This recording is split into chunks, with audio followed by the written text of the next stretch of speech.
pumutok pa. Saluyot lang ito mga kabukal mo ha. Healthy lang. Muna tayo for this video. Ayan o. Yan. Tapos. Oh. May saluyot ba kayo? Wala. Healthy lang tayo mga kabukal mo dahil nga wala budget. So, dalawa to isa. Mga 40 pesos lang ito mga kabukal ko. Diba?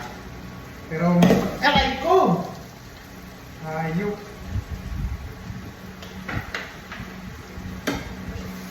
Eh. Naputok na ito eh. Ganun kasi talaga pag-chef ka, kasama talaga yan mo. Ka. Kasi chef ka nga, di ba? Inis naman ito mga kabukal. Kaya ayaw ko magluto eh.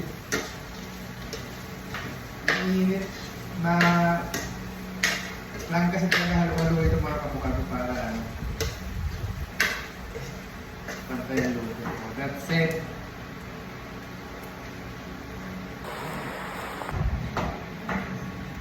So yan! Nilagyan ko lang ito ng sabaw mga kabukal ko kaunti. Kailangan natin i-mix ng i-mix. Yan o, may sabaw na yan ha. Kaunti lang nilagay natin. Parang isang kawali. Pero isang kawali siya mga kabukal ko. Mukhang madami siya pero mamaya pag naluto na kaunti na lang po. So alam ko hindi kayo na kaya ng saluyot eh. Pero para sa akin, the best kong itong ulam mga kabukal ko na kasi napaka-healthy nito. Kasing healthy ko. Ha! Ha!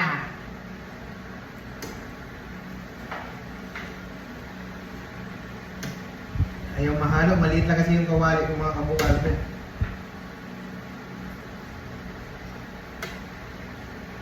Oh, yummy nga mga kabukal ko. Yan ako pa.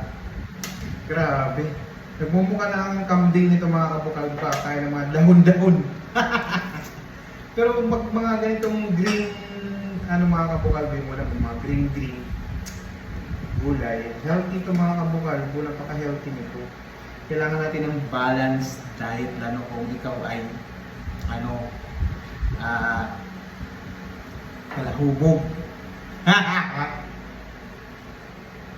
Masarap ko sa mga palahubog pang energize. Pangpalinaw. Pangpalinaw.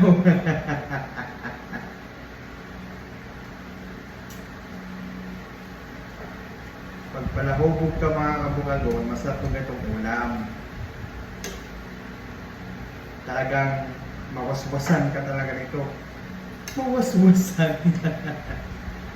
Pasya, babay na mga kabukalbo. Ha? Ha ka ba?